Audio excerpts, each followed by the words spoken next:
Well, hello, everybody. We are starting strong, and this is the Napzok Files in session. It's me, live, unfiltered, on a webcam for now.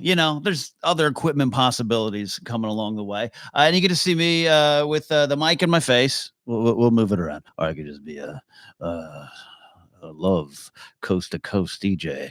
You got your requests, send it in. So here's the scoop. What we do is I broadcast this live on an unlisted link here on YouTube for my Patreon supporters, and then it goes public after, and then the episode itself, well, the episode itself does become a full-on episode of the Napzok Files to be released shortly. And in fact, as I'm talking to you, you probably see me not quite looking at you. I need to make sure I get the GarageBand up and recording. That'd be key. That'd be interesting to just not do that at all. Tamor's in the chat room, and that's the other thing too. If you're listening later on or you're watching later on, I'll be interacting live with some fine folks in the chat. So as I do get some things recording here. Going. Jason Humphreys is checking in. It's got to be late for you over there in the UK, Hump, right? Well, probably about 1 a.m., midnight over there in the UK. Tamor, you're out there in New York. So you're all right. Midnight where Jason is. Lauren Romo's here. Lauren does great work on the Last Star Wars Fan Group Facebook page where I did a great Q&A with them as well. So we are about to start. As always, I like to do a test for everyone watching live to make sure my sound and everything is working properly. Thanks to the Rodecaster Pro from the fine folks at Rode Mics. And if you're watching on YouTube later on, you get the live unfiltered look. You get me. You get my T-shirt there. You get Wicked in the back. So can everyone in chat hear the following cues? Is a presentation of Morning Drive Media. All right. We play that. All right. Okay. Will's here. Jason can hear that. Will McLean, what you were seeing there, that little I guess right, where is it?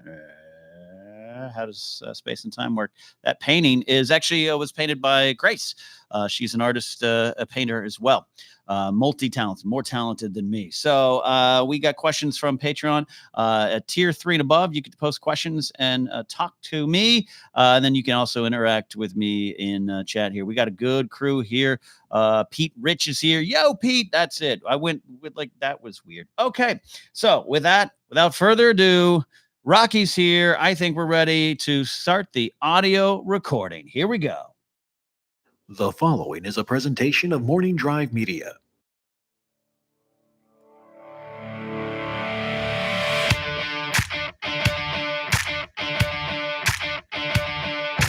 Broadcasting from beautiful Burbank, California, this is the Napzok Files in session. We're live, recording live on YouTube for a later audio release and a video experience unlike any other, or just like every other. Doesn't matter, though. It's me and you. We're hanging out. It's a chance for me to take questions from my Patreon supporters on patreon.com/Ken Napzok.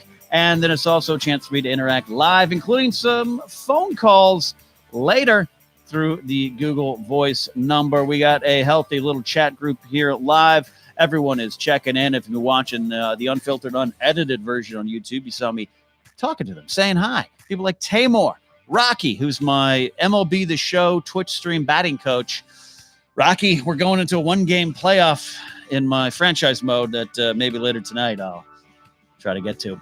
It's not been going good. 2 big injuries. Jason Humphreys is here. He's in chat, checking in from the UK. Will McLean. Had fun talking with Will in Houston at the live movie trivia Schmodown. And in Chicago, I got to meet Lauren Romo. She's here in chat as well. We met at Star Wars Celebration. Big Star Wars fan that she is. And Pete Rich, as we said before, is in here saying, yo.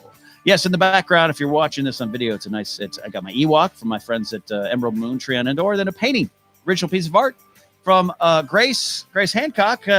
She said, I want to give you something in your apartment that is not Star Wars. And so I've named that picture, The Death Star Arrives. Ha ha. Joke's on me or her.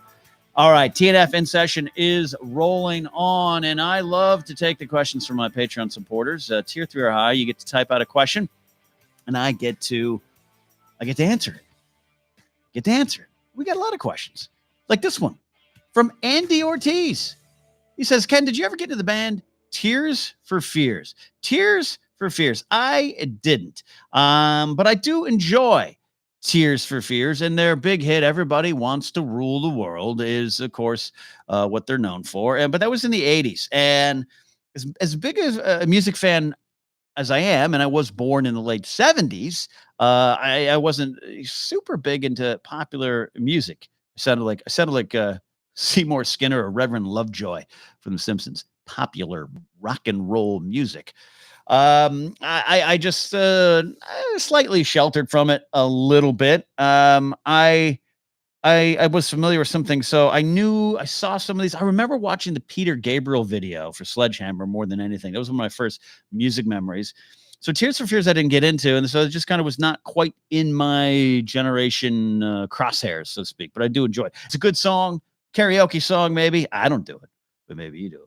Everybody Wants to Rule the World there. A good example of how unaware I was. My dad was a big fan of Paul Simon, and so we had the Graceland album, which came out in '86. And my dad is one of those guys. He's got a great speaker system. He builds it himself, sets it up in the living room, does like sound tests and everything. And he had the sound like pitch perfect. And he loved playing Graceland. And I just used to make fun of it as a kid. I was about 10. I was like, all these sounds, these whoops and hollers and everything. And, lo and behold, Graceland, not 5 years later, 6 years later, in my teens, becomes absolutely one of my all-time favorite albums. So it's just weird. It's perspective. It's youth. So Andy starts us off with a question about music, which I do love talking about. In fact, here on my Patreon page, we do my monthly Patreon playlist episode that's available to everyone. So Andy, thanks for that question there. Jason Humphreys has this written question, and it's deep. And we're going to start out deep, but Jason is also there in chat. And Jason says, hey, Ken, you've been very open and honest about your struggles with depression. How do you prevent it from overwhelming you? The old day-by-day thing is very powerful and very important. I also think there's a fine line between talking a lot about your depression and talking too much about your depression. Not that you need to suffer in silence or keep things close to your vest. I think it's very valuable to get it out. So a lot of times, even now, any anxieties I have, any little angers, I have that venting sensation that we all love to vent and feel kind of good by it. It's a purge. So there's a lot of that. As a stand-up comic in the past and a stand-up comic again, I'll be doing shows at San Diego Comic-Con this week. That's part of being a comic too. You talk about what's going on with you and you spew it out into the world, and then you can kind of own it. It's kind of there, and you can play with it. You can bat it around like a cat playing with a ball of yarn. Yes, depression is like a ball of yarn, and you're like a cat. So it doesn't always work. And I think, Jason, and to anyone listening who suffers depression, I think you need to kind of day by day. To me, also means you might lose some days, and you have to be aware of that. You might lose, and that's okay. I feel it's dangerous. One of the most dangerous things about depression, and I was someone who went through therapy, and I've talked about this on a lot of shows, so I want to remix all that, but you go through it and you kind of get to the other side and you're like, I conquered this. You never really conquer it. It is a kind of a form of addiction in a way. And so there's days where you're going to have 4 or 5 straight days where you're like, I'm on top of the world looking down on creation. And then you wake up the 5th day and it's horrible. And that is bad itself. In and of itself, that's pretty bad. But then there comes that second feeling of you feel bad for feeling horrible. And I think I want to always be super aware of that. It's okay. You're going to have a bad day. You're going to have that depression feeling hitting you hard.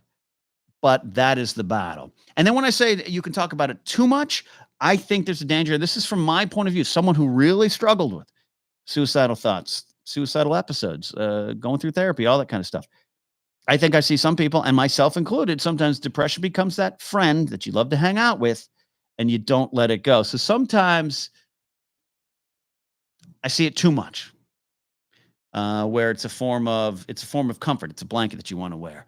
It's hard some days to put on that smile. Absolutely. I'm no expert, no medical expert, no trained expert, but that's just my experiences as someone who's in it. So I always love getting those questions. I think they're important questions to ask. And you know what's also important? Real Snacks Attack. DJ Snacks, he's in here as well. You might know some of his work from the movie trivia Face Off League. Well, they have faces. a Facebook fan group of the Movie Trivia Schmodown. They have their own matches too, and you never know; it could be a breeding ground for future talent. Right? That's what the rumors are. So Snacks is here, and we're moving on to the next question. Then I want to start interacting live with the folks there. And we've got Andrew Scott. Andrew says, "Hey, Ken." Andrew from North Carolina here. Love North Carolina. I've only spent a few seconds in there in Boone, North Carolina. I want to go back. First up, thank you for everything you do. It brings a lot of joy and inspiration to us all. Well, thank you, Andrew. You may have answered something like this in the past, but my questions for you today is, how do you know when to say no? This can be anything from socializing with friends to a boss pressuring you to do something. I have the hardest time with it, with this in many situations. Thanks again. See you on the battlefront. Talking about Battlefront 2. So how do you say no? How do you say no? Will in chat says Boone is awesome. How do you say no? I say yes, and I like saying yes. And I think there's a lot of people in my life who say yes to helping people, yes to working harder, yes to a lot of those things. But I guess the thing that I would say, and I told this to someone once, a former employee who's a friend now, that hey, you got to find your self-worth and accept nothing less. And that works real good in relationships, can sometimes work in your job situations, but it's easier said than done. It's also a little bit about confrontation, right? No is kind of by itself a confrontation. Can you stay overtime, do some overtime today? No, let's fight. It's we all have the desire. I think we're all, in general, all of us, most of us, everyone here in chat, like Zach Anderson, who's checked in here now. I think everyone is generally a good person. And so if someone asks you something, and it's important, especially if you're like me and the depression stuff, one of the best ways to confront depression is get outside of yourself and help others. If someone asks you for help, I think it's a good trait that your tendencies or your first instinct is to say yes. But if you keep saying yes enough, when you realize it starts to hurt, I think you have to pull back and look at those things. And then I think the first time you say no, it's sometimes the hardest. It's like a James Bond kill. The beginning of Casino Royale. The first one's the hardest. Yeah, not the second one. I think once you find the strength to say no and not feel guilty about it, and maybe sometimes walking away. Yeah, Real Snacks Attack says it took him 46 years to say no, to say that, to know that it's okay. That's his exact quote.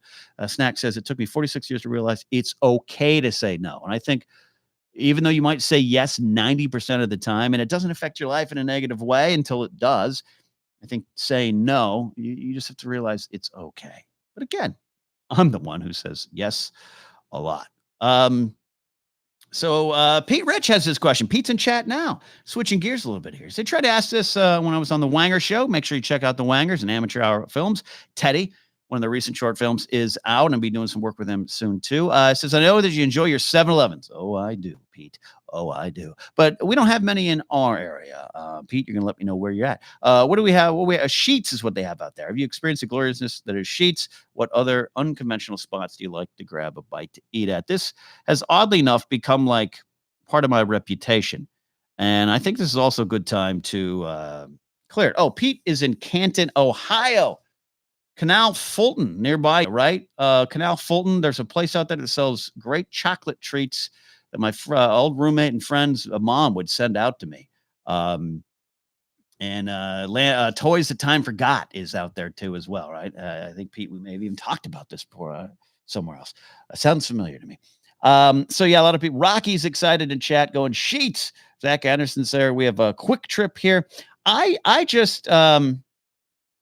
Yeah, and Canton is, Pro Football Hall of Fame, of course, there too. So I think here's the thing. I think the thing is, I love the convenience. I'm a simple man to a fault. Again, I say yes too much, I guess. Also, if I'm hungry and on the go, and I'm at a gas station, and the gas station's got a convenience store attached to it, I'm not going to go into a nearby restaurant, not even a nearby drive-through. I'm just going to go in, grab a drink, grab a prepackaged sandwich, and get on with my life and not make a big deal of it. So along the way, it kind of became this inside joke with me that I like to eat at 7-Eleven. And true story, I used to be so depressed. I'd get sandwiches at 7-Eleven full of sodium and taste, get a drink, like a energy drink or something unhealthy. I don't do those as much anymore. And then I'd drive around crying in my car. That's when depression really gets over you. So it can be attached to my love of 7-Eleven can be attached to me joking and sharing those painful moments. But really, it's not about that. Really, I think I'm just a simple cat, man. The waiter brings me the incorrect meal. I ordered pasta and they bring me a tostada. I go, you know what I'm having tonight for dinner? A tostada. You know what? So I think it factors into that. As far as sheets, I haven't experienced that. I do want to try that. I was in Houston. There was something big in Houston. Oh, I forget what it was. It was like a squirrel or something like that. It was something big. And everyone's like, and a lot of people on social media were like, you're Ken, you love 7-Eleven in Houston, go to this place. And I drove past it. And the Lyft driver looks, he's like, oh, I was like, that's the place, right? And I hear about this. He's like, that is the place. And it looked like a castle. It looked like a veritable castle of convenience. And I was all there for it. If I get back to Houston or a place, I can't remember the name. Someone out there is going to let me know. So that's that. A lot of people check it in. I've got a quick trip where Real Snacks is. Come and Go in Iowa. Oh boy, Magic Market in Georgia.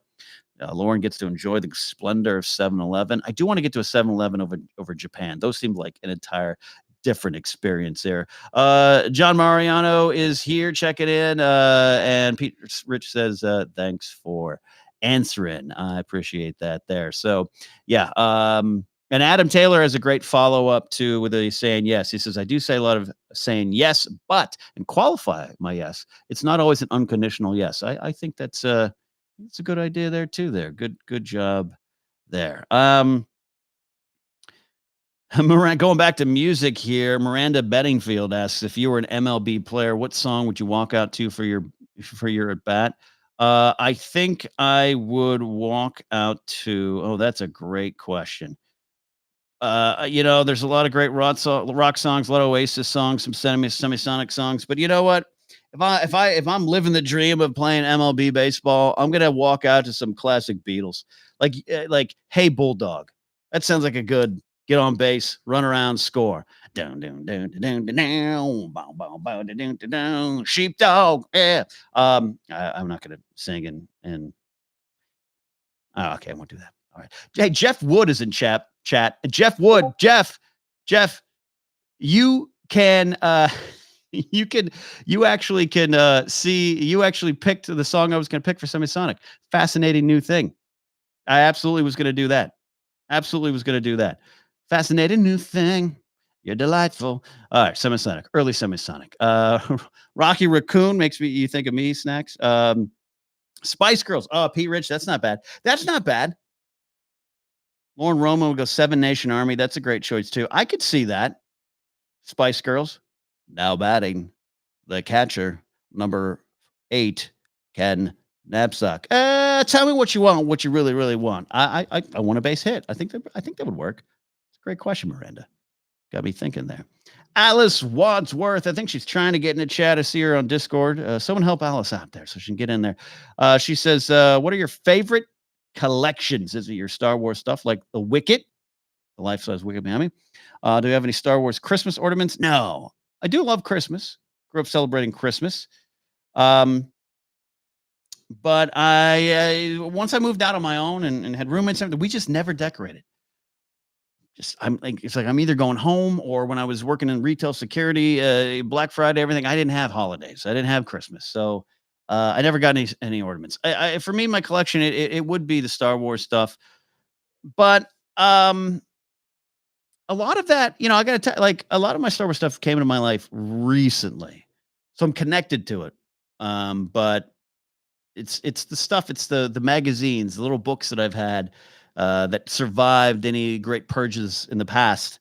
Those are the ones I like. Those are part of the collections. And a lot of people in chat asking about my life-size Wicket, which is original, created by Admiral Moon, Treon Endor. You can look them up on Etsy. You can get your own. You can Ewok mask or this life-size 1-to-1 Ewok back here. It is Wicket. Yes, a lot of people asking me, will he be making the move? Yes, he is. He's making the move. I am not going anywhere without that Wicket there. So that's a great question there. Then we got this thought here from Tamor. Tamor's in chat. Here he is now. Tamor says, congrats to me and Grace on a new home. That's right. We're moving. very last second, very unexpected, but we're moving. And he says, "You never cease to amaze me on how you find more ways to make me laugh every time." Well, Tamor, that's sweet. You're sweet. I wish you could be in every stand-up comedy audience I have from here on out. His question is, have you ever been in a situation with someone you've had a connection with all of a sudden says you make them feel uncomfortable and don't want you to talk to you anymore, leaving you in a very confused state as you go back to retrace your steps, realizing you did nothing wrong? If not, how would you react and deal with something like this? Well, I'm very fortunate, Tamor, right now to be in a good romantic situation, but it took a long time to get there. Very, very long time to get there. So I'm bad at love, right? I think we're all bad at love until you're not. My therapist used to say, either you marry them or you don't. It's kind of the case. But in that kind of situation, I think you're starting in the right spot, Tamor. You are going back to where it started. You're retracing your steps, as you said. And you said, hey, you didn't do anything wrong. And maybe that is the answer. Maybe that is the answer. You didn't do anything wrong. And that means maybe it's something with them. Not that they did anything wrong, but maybe it's on them. Maybe it's something they're working through when you're in any kind of relationship, right? Even like a business relationship, a professional, creative relationship. Sometimes things pop up, and they might be the ones that are like having the struggle that comes from their experiences, their failures in the past, and their own insecurities, and that doesn't make them bad, and it doesn't make you bad. I think maybe that's sometimes the situation, Tamor, in love. Sometimes it just isn't the one. And if something changed and you look back and you honestly feel that you didn't change, if you can communicate to them or ask what they did specifically, I think that's the best thing. But I also would suggest not pushing it. Like Sting once sang, if you love somebody, set them free. I know that's been around a lot, but I'm thinking of the Sting song right now. Free, free, let them free. All right, I'm not going to sing anymore. I just don't. I just like screaming out bad songs. I don't even karaoke. I don't mean to change the tone though to be too light though there, Tamor. But you know what I mean? Back off then. Back off. Give them that space. And maybe you'll find with a little time, a little distance, and maybe it's not even a long time, that maybe you're okay without them. I think sometimes in love situations, we can find that we feel as though we need somebody. We feel as though we need the situation. And when we step away from it, and sometimes it might be years later, you look back and go, oh, I was swimming upstream. No fault of theirs, no fault of even mine, but I was swimming upstream. I think that is something I've done in the past where I knew early on, this isn't the person for me. And I love them dearly and they love me dearly, but it's not the right situation. But you're wedging in the round peg into a square hole situation. Just like, I got to make this relationship work. I've got to date this person. I want them to fall deeper in love with me. I want this to work. And you are just swimming upstream and you're hitting those rocks and you're getting bloody. And it's not like a nature documentary. Pull out. Walk away. And maybe time will give you the clarity you seek. Tamor, great question. We love getting deep here. We love getting silly. We love doing all of it there. Like this question from Eric Tassoni. Eric Tassoni writes us, hey, what is your favorite place to read? Do you actually get to read there often? If not, where do you do most of your reading? As always, thanks for all the great content. Hope the new move goes smoothly. Thank you, Eric. Had the pleasure of meeting Eric, I believe out in Chicago now. Traveled a lot this year. Very fortunate to travel a lot this year. So sometimes I might be like, hey, I met you in Houston. No, it was Phoenix. But Eric and his wife, I do remember meeting them, talking some Star Wars, talking some ForceCenter. And Eric, I love this question there. I think I love a good reading in bed session.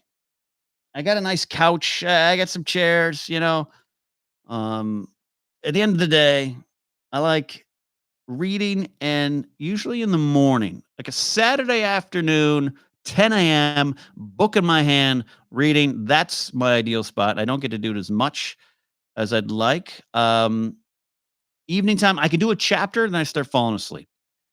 So I got to be careful there. But usually in the morning, and I don't get to do it as often as I like. I also go through weird stretches. I have to read a lot for work.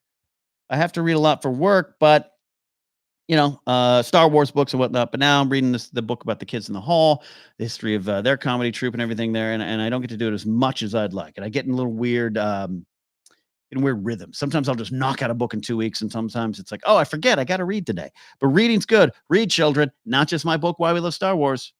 Read all the books out there. We got a couple questions here. They're going to start taking some live chat questions here. This is from John Mariano. I love John. Great fan, supportive movie trivia schmoda and a lot of things. He says, John from New York here, longtime fan of the show. You're talking about when I popped up on Collider Live and did the news impromptu. I know that made a lot of people happy. It will never happen again. Kidding? Maybe. Not kidding. Looking ahead, have you ever, you have an ever expanding array of shows, some hosted by various personalities such as Dutch Allen, You Got Go Picture, or Nolan Guthrie, a paranormal reporter. Do you think we'll ever reach the day where we have a truly interconnected Napzok universe? Actually, that DJ Snacks was made up until I joined your Discord server. Love that. Yes, and anyone, you can join the Discord server, any level on Patreon gets you in. Good luck with your new part-time gig, upcoming stuff, all your ventures. Thanks, John, for that question there. So, yeah, we love doing fun things here. Alice is in chat. Alice, you made it into chat. Old Handsaw's here. We got some people here. Yeah, I wouldn't be. I love these characters, and we do now here on the Napzok Files feed on Saturday nights have something. I'm calling it like the Saturday night special lineup of shows where it's just kind of me stretching my creative muscles, and sometimes 12 people like them, and I'm okay with that. Dutch Allen, Inside Tinseltown, Nolan Guthrie, Mysteries and the Unexplained. Which, by the way, episode 1 with Riley Calbert, fantastic. Episode 2. I'll give you all a clue. It's coming out at the time of this recording, it's coming out on Saturday, the 20th. It is a spectacular episode all around. A special guest who is a very special guest, big in the voiceover industry, coming in doing a take on flat earthers. And wow, we had a lot of fun doing it. It's one of the only things I recorded that I listened to the next day just to listen to it. So that's coming up. But yeah, a connected universe. It is there is a little Easter egg with Nolan Guthrie, who is the paranormal reporter and host of Mysteries and the Unexplained. In the first episode, you can go back and try to find it. There is an Easter egg that connects him to another character I have played in something infamous in my career. I think that clue might solve it for a lot of people there. So that's that. So anyways, I love doing it. It's things that, I moved down here to do comedy. I moved down here to do that and not just talk about other people's properties, though I love talking Star Wars and will always talk Star Wars and always write about Star Wars. Game of Thrones, Casually Talk, still going strong. That's always going to be there. But I've decided I love interviewing and talking directly to you all. I'm a broadcaster at heart, but I also want to get back out doing some silly comedy. Motivations with Ken was the start of that. It's me just basically taking all of my biggest mistakes and all of my biggest problems and trying to turn them into horrible motivations. And again, it doesn't work for everybody, but I love doing it there. So great question there, John. So we're to the point here now. That's some of my Patreon questions that I'm here chatting with everyone live. I love doing this live, TNF In Session. We got some people in chat right now. We got a good group. Jason Humphreys says, flexing my creative muscles. Indeed. So if you're live in chat, get ready to call in. The number is posted in the Discord server in the boardroom. If you are not part of the TNF boardroom, but you're in the audience now, you get the ability to call if you're at the $10 level. Just taking care of some housekeeping here. Maybe someone in the boardroom can share that with anyone. I think I put it in the streaming link on the Discord server. So working out some kinks here live on air, because this is truly live. Like I can throw up a phone. Yeah, there we go. We're definitely live. Did that prove anything? Not really. So are there any questions there in the live chat there? Please let me know. I would love to chat with you all. And then I'm also going to make sure I get the Google Voice number up, screen up, so we can take some live calls. And that's one of my things there. So Alice's Dutch is a major favorite. Enjoy that. Dutch enjoys that you enjoy his show, Alice. He really appreciates that. So Lauren Romo has a question here. Any tips for a first-time podcaster? Yeah, the first tip, Lauren, is to do it. Just do it. You can figure everything out from there. You can record on your phone. If you have an iPhone, I don't have an Android. I'm sure there's something comparable. On an iPhone, the built-in like notes voice memo thing is quality enough to transfer it to GarageBand or Audacity, which is free, and get it up there. If you use something, I love working with Podomatic. We still do on ForceCenter. They're great. They have a new live like recording feature going on with them that they're rolling out soon. But Anchor's great because Anchor, you can do it right on your phone. If you don't have theme music or imaging for your station, Anchor has that there. And then you can get a little ad money. I highly recommend that. Yeah, Pete Rich says, Shia, thank you, Shia LaBeouf. Just do it. Just podcast. Lord, as far as your show, the thing I always say is momentum. I don't script a lot what I'm saying, and sometimes that works in my favor, sometimes it doesn't. The afternoons with Josh and Ken, we've never prepared a word. It generally works. We trust each other. So yeah, Alice says in the Emperor voice, do it. But as far as actual broadcasting, remember, it is entertainment. It is entertainment. And what I strive for and sometimes fall short of is, there you go. I'm struggling. No, is sometimes podcasts are just comes across as some friends sitting in a room. That's true, but always remember it is a form of entertainment. So you have to be an entertainer, and you might not feel you are an entertainer, but you got to try. And that's one of the actual technical keys to anyone trying. I get that question a lot, and there's no true answer other than just do it, Lauren. So give it a go. All right. All right. Yeah. And Real Snacks Attack says, smile when you talk. I mean, I frown a lot where I talk, but you can give it a go. I guess you could try smiling there. Old Handsaw says, I would love to do podcasts, but I'm not that interesting. I disagree, Old Handsaw. I disagree. Question from Jeff Wood. How do you deal with your busy production schedule? Say no and keeping healthy. Well, as we talked about earlier, saying no is definitely a key thing. I just think you need to keep in mind that you can work now, play later. You can work now and rest later. It's one of the mistakes I made in my 20s when I had all the energy and all the time in the world. Maybe not all the resources, maybe not all the money, and not all the tech. It was harder. I remember wanting to start to record stuff. I wanted to do what eventually became the Schmoes Know News. I wanted to do it on my own and record it and release it on like my website back in the day, like 2002 range. And my friend had some band recording equipment for his band, and I used his computer. And I'm not a techie, and it just was exhaustive, and it didn't work. I wish I'd found a way to make it work. I wish I had found a way to dedicate some time to it, because things could have been a little different there. So as far as Jeff, it's a great question.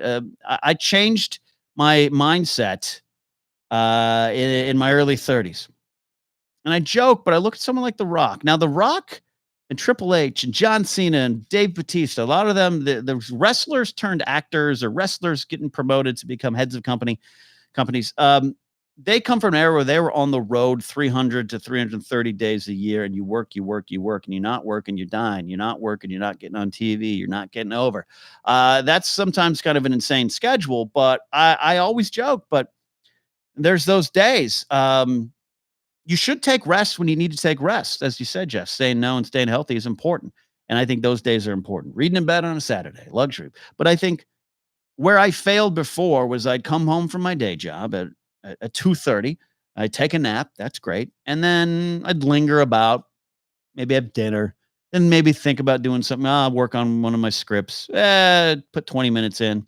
I'll go to Best Buy with my roommates. It's time to go to bed. I'll watch some TV. Put 20 minutes of work in. Now, over the years, what changed towards the end of my run of my day job is I'd leave work and I'd go straight to my friends for a writing meeting, and we'd write for 4 hours. Then I'd come home. I'd get a little workout in if I could, then work on something myself, then go to bed. And yes, you need to take time for yourself. You need to relax, but work, and not be afraid of the work. And that will start to pay off. All those other things, the connections and opportunities and resources, they'll come and go. But if you have you have the work and work ethic there, it'll pay off there. So it's not always perfect there, but that's it. Lauren says, thanks for the podcast advice. Her cousin and I are starting a podcast. Well, make sure, Lauren, that you drop that when you do the first episode in the Discord server. Matt Thompson is here, says, sorry I'm late. How to put the kids to bed. It's okay, Matt. That's more important there. Will McLean says, what's your dream job? Is it everything, is what I'm doing now or something else? I miss radio, but radio's never really going to be what it is. I love a radio job, right? They don't pay well. You might have to travel. It's a tough, complicated thing. So in a lot of ways, what I've done since leaving Collider, is what I want to do. I have the studio at my beck and call here. I wrote a book, which is something I really wanted to do. We'll see how that pays off. There's more creative projects I want to do, but I love to broadcast every day. Do I want a daily show? I have a lot of content. Sometimes I think it's too much for people to keep up with. ForceCenter, Casterly Talk, the afternoons, Napzok Files podcast feed, which has several different shows on there, including a new one called Behind the Bag with Tom Dagnino, baseball podcast. It's official. We're going to be doing it about once a month to start out. Plus, I do movie trivia schmodown, inside schmodown, and that's why I don't appear regularly on a lot of shows. Number one, a lot of them don't pay. Two, I don't want to overexpose myself. I don't want you all to be sick of me yet. There will be a time, I think it's fast coming, where people are sick of me. And the gray of my beards let me know maybe it's time to go out to the pasture. But Will, as far as the day job, this is kind of what it is, but I wouldn't mind a actual radio program. Me and Josh want the afternoons to be like a 3 to 4 hour afternoon broadcast somewhere, or even weekly there too. So that's a great question. John Mariano says, Behind the Bag is probably my most anticipated new show of 2019. Pete Rich says, can't wait for that show with Tom. It's going to be great. Rocky has a pro wrestling question. Going to need your thoughts on AEW. Ken, I'm all on it. Can't wait for the TNT deal. Getting exposure for some lesser known guys is great for the business, in my opinion. Rocky says, yes, talk pro wrestling. I am all for it. I am all for AEW, TNA or Impact Wrestling, whatever it is. Any of the Japanese-based federations, any Ring of Honor, WWE. I am for all of it. I am for the boys and the girls in the back who need work, who deserve to have their time on TV and in the ring. And that's not a shot at WWE. WWE is a machine. It has changed the game. Vince McMahon has changed the game. For better or worse, he changed it, I think, for better. And that's, he himself might be a controversial character, but what he did was vicious and genius and great business, and it paid off. And if you know the story of the collapse of the territories, and you know a lot of it, there were opportunities for a lot of the other guys, Vern Gagne in AEW, Fritz Von Erich, the Atkinson family in World Class Championship Wrestling. They could have made the big move national, NWA, and they wanted to. Vince got there first, and Vince got there best, and I respect that. And so I will never really talk down to WWE. But that said, I don't think AEW's true, real competition yet. It could be. It's competition with core fans, but I think still most people are going to tune and associate wrestling with WWE right now. WWE is definitely struggling at times. I don't watch it on a regular basis there, but overall, I want the success of all of these federations. AEW, there's good people over there. I'm friends with Frankie Kazarian, and I'm always rooting for their success. Scorpio Sky used to do some work, as did Chris Daniels, and Frankie Kazarian used to do some work with the small fed I was involved with, MPW, and the good people there. So we got Alice. Alice, you starting problems in the chat there? Rocky says, I think they could become real competitive. They have stars and the financial backing. The money's the key. The money is the key. You got to avoid money marks in wrestling. Those are the guys who are fans. They have a bunch of money and they just throw it down the drain. You got to have people run it right. And I think they do. Georgia Championship Wrestling. Gordon Soley says, Real Snacks Attack. Alice asked this question here. Will I have my studio when I move? Yes, I actually will have the studio. Some things will change. This will all stay the same, but motivations with Ken will have to be shot in a different way. And I'm going to have the ability maybe to shoot outside outside around a fire pit. So we might have a different kind. Maybe we'll do a fireside podcast. You never know. You never know what will happen. So look for that there. All right, I'm going to open up the phone lines. If anyone wants to try to call in, I'll make sure we give a leadway. If you're in my Discord server, which you can access through my Patreon page at any level, you at $10 or higher, you get the number to call in. Fireside chat. Everyone likes that fireside chat. And this is what we do here on TNF In Session. We are in session. So, all right, here we go.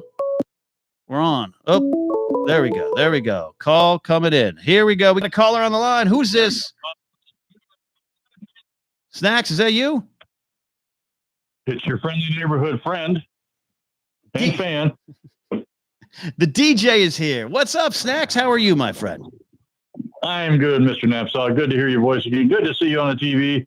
Don't know what you're sucking down there, but I hope it's satisfying your thirst. I'll tell you what I am. I'm tell you what I'm drinking right now. I'm going to share this with the world, Snacks, and I'll get to your question. All right, you okay with that? All right. Yes, sir. I am drinking. I'm obsessed with V8 plus hydrate, orange grapefruit. It came into my life, and I am down today alone 5 of these. I don't know if that's good for me or bad for me. It says it's got 1 serving of veggies, and Snacks, you need your veggies. After burning up in the Burbank sun over the weekend, you probably needed the extra hydration. Absolutely. So what's on your mind, Snacks? Well, I just wanted to let you know, I was down at the local Mellow Mushroom the other day getting some pizza. Of course, I thought about you and Josh. Okay. Mellow Mushroom chain pizza restaurant. Yeah. I happened to notice they were filming an episode of Truffle Pumpers right down the street. Are we still in season 2 or have we moved to season 3 tapings now? Oh no, we're coming up on season 4 because they're very short seasons. We just went to season 4. Yeah, it's early stuff. I got good confirmation that Truffle Pumpers season 4. They're shooting just outside Mesa, Arizona, in the Tempe area. Snacks. I know that's near you. They're using some of the desert landscapes. The show is based in the UK, but they have an American adventure this year in the American West. Well, I was wondering because I didn't recognize the new actor, the lead actor. I can't remember his name. Oh, you guys said it, but I can't. Well, it's Beau Bridges, Jeff Bridges' older brother. Beau Bridges joined Truffle Pumpers this year, and it's going to be great. He's going to be a good rival for Ian McShane, which is one of the other big leads of Truffle Pumpers there. So does that answer your question? Yeah, and we're very sad over in the afternoons. This is an afternoons show. Truffle Pumpers did get snubbed for the Emmys, but we'll be talking about that, I'm sure, this week. Oh, what a rip. Yeah, rip indeed. Rip indeed. All right, well, thank you for that answer, sir, and enjoy the rest of your show. Oh, thank you, Snacks. Thank you. All right, DJ Snacks calling in with a fun inside joke, but I love playing along over there on the afternoons with Josh and Ken, something we do there. So the phone lines are open. Anyone else who wants to call in here?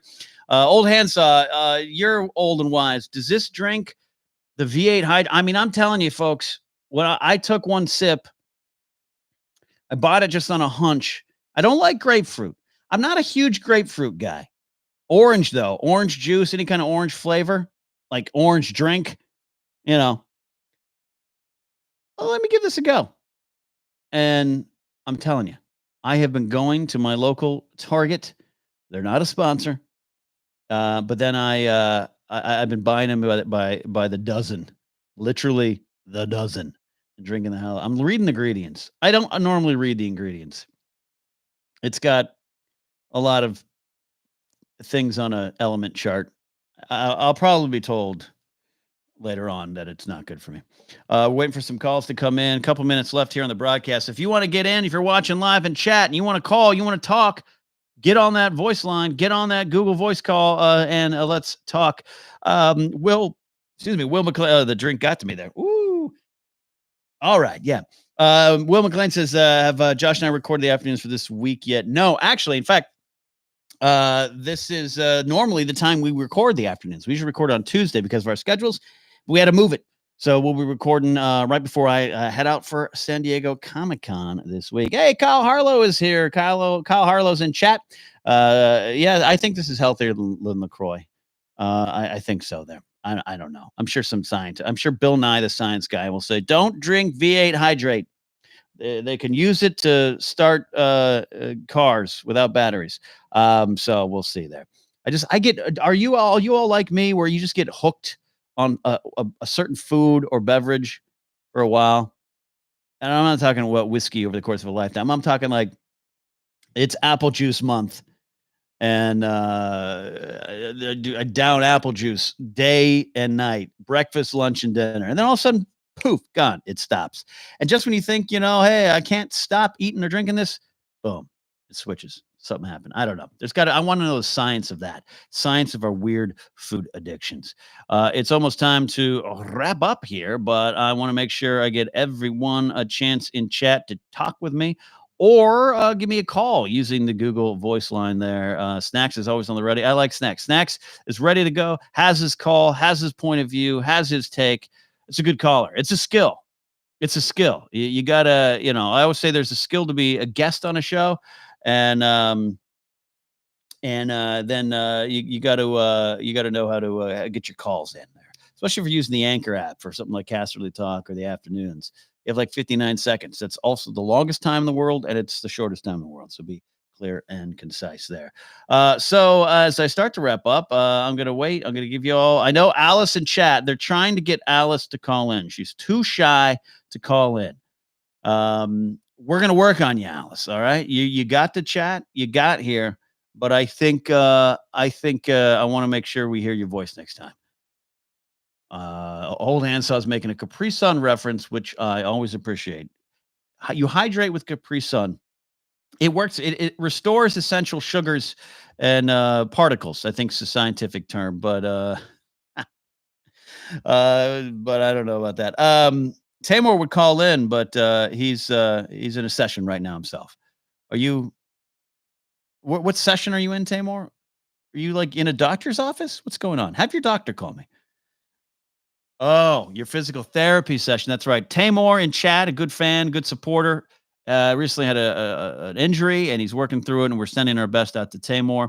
Sending our best out to his brother Abdul, because I'm sure Tamor is probably a little grumpy over the injury, and he's probably taking it out on his brother Abdul. And, we thoughts and prayers with Abdul just as much as Tamor. But I kid, Tamor, we're thinking of you there. So, John Mariano's one question. If Donnie Baseball, that's Don Mattingly to you and me, if he was in chat, what could you tell him one thing? What would I say? If Don Mattingly was here right now, I'll tell you what I'd say, John Mariano. I'd say thank you for giving me some of the best years of my baseball fandom. Thank you for all those grand slams you hit in 1987. Thank you for the consecutive homer streak that you hit. I think Griffey eventually broke it, but let's not talk about that. Thank you for the best mustache in baseball. And I'm so sorry that your career began after the Yankees got to the World Series, and it ended a year before the Yankees got to the World Series. And I feel very, very sad. And yes, as Kyle Harlow says in chat, shave those sideburns, Mattingly. So that's what I would say, John. That's a great question, though, because I love Donnie Baseball. I love baseball. Gosh, I love baseball. I don't know why. Even if I don't watch it that much, it's there. Baseball's magical. California Angels, Anaheim Angels, still California Angels in my heart. With their tragic loss of their player, Tyler Skaggs, passes away far too young. And then to go out and pitch a combined no-hitter and all the weird numbers, the 13 runs, everything kind of sinks back to like either the day Tyler was born or his number. It's baseball's magical, which is why I love it. That's right. Yeah, the Los Angeles Angels of Anaheim. So now we're getting some Star Wars tech in chat, which means it's about time for me to go. So if no one else is going to call in, I'm going to give you guys like 1 minute here as we begin to wrap up. Anyone wants to call in? Snacks got in. You could be like Snacks. Then I can hear you. I can chat. We can talk directly to you. But we do this once a month. If you're listening here later on in the audio version or here on YouTube once a month, it is something that I enjoy doing a lot, interacting with everybody. And we're going to be doing this more in other places. And I know there's the super chat option and there's all these cool things that I think are fun and great. But I love communicating with those who support me the most and the closest, which is my Patreon supporters, including my high-tier patrons, my executive producers. That includes Real Snacks Attack. He called in here. Thomas Rislings for Thomas Sital. And, oh, look at this. As I was just starting to sign out, we got ourselves a call. Oh, I love last-minute phone calls, which means, hello, you're on TNF In Session. Ken, Rocky here. Rocky is here. Rocky is here. My MLB The Show Twitch batting coach. How you doing, Rocky? What's on your mind? Pretty good. Hey, just thought since nobody's calling in, we'd just call in and close out the show here. Let's do it. Yeah, but so you mentioned that you're going to take a little break from rewatching Game of Thrones and maybe watch some other TV shows. And I was wondering if you had a chance to do that, and what have you been watching? Absolutely. Great question. I have been watching a lot of weird UFO documentaries, research for mysteries and the unexplained. And then the girlfriend and I, she finally got into Schitt's Creek, which I had been a fan of season 1 and 2. I hadn't had a chance to watch after that. So we kind of synced up, and now we're watching that together. I just love Eugene Levy, Daniel Levy, Catherine O'Hara is one of my all-time favorites. I love that show. And then I caught up with Veep up to season 7, and I need to finish Veep, and I need to watch Barry season 2. Those are on my list. And then I'll probably just by then be ready to watch The Mandalorian on Disney Plus, and then I'll segue into just a complete Game of Thrones rewatch. All righty. Yeah, the Bob Lazar documentary was very, very interesting. So I love me some all about that. Bob Lazar Area 51 stories. Which, by the way, Rocky, are you charging Area 51 with the rest of the people? I think I might sit that one out and just see how it goes. I think that's smart. Anyone in chat gonna go charge Area 51? Let Rocky and I know. Rocky, you also do some stuff on YouTube and podcasts. Make sure you tell people where they can find you. Yeah, you can find me on YouTube, the Couch Thoughts Podcast, and also just the Couch Thoughts Podcast on Anchor. I love it, Rocky. Thanks for the call. Great way to close the show to hear a friendly voice talking about aliens. Thanks, Ken.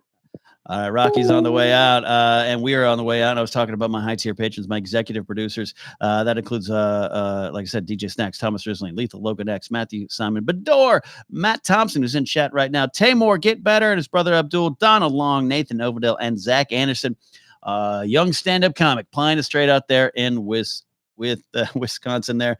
I'm checking my chat to make sure anyone who's in my chat room going to Area 51. Matt Thompson's going to be the guy in the back, safely in the back. Yeah, that works for me, man.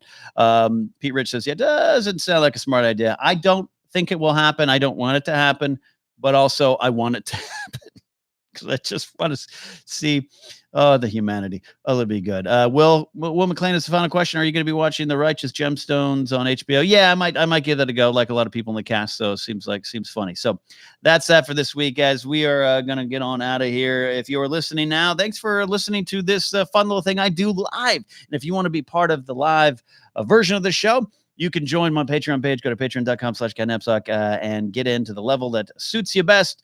That is what we do over there. You can follow me at Ken Napzok. Go to kennapzok.com to get all the information you need on my shows and my book and all those kind of things.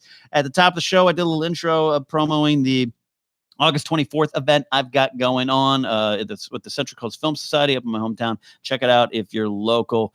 And that is that. So, we got a late check-in from the Star Wars KOTOR movie saga. That is actually Kevin Smets for the Movie Trivia Schmodown. So, Smetsy, hello, how are you? You got here just in time to say hi. Kevin and I working on some cool stuff for the in memoriams over the ForceCenter page, so check out that as well. That is it. We are almost out of here. Been a lot of fun, everybody. We'll do this again. It's TNF In Session, made possible by all of you. Support me. We'll see you next time. Bye.